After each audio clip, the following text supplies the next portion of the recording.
Ang hirap maging mabait kasi madalas ikaw pa ang naubos. Dear Utang Serya, hello po.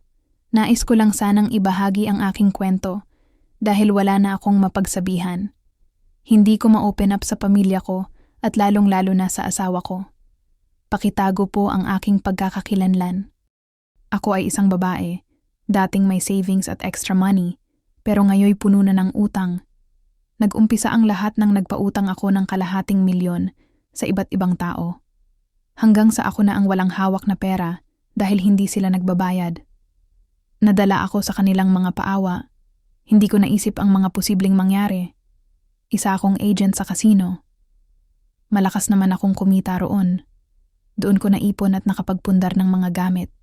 Lupa, ATB. Mula nang nagkaloko-loko ang mga pautang ko at ako ang nawalan, nagsimula akong matutong magsugal at mag-risk ng malaki. Umaasang mananalo ako at mababawi ang mga nawala sa akin. Hindi ko namamalayan, unti-unti na akong nauubos at dumating ang punto na natuto akong umutang. Utang dito, utang doon, umabot na sa 400K ang utang ko sa iba't ibang tao. Wala na akong ideya kung ano ang susunod na hakbang. May natitira pa akong 100K na makukuha by the end of December. Pero hindi ko alam kung paano ko ito gagamitin dahil sunod-sunod na ang due dates ko. Parang tapal system na ang nangyayari. Nahihiya na akong hindi makabayad on time sa mga nahiraman ko. Sobrang pagod na ng isip ko na gusto ko na lang mawala. Naiisip ko ang mga anak ko. Kawawa sila kapag nawala ako, lalo na't walang maayos na trabaho ang asawa ko.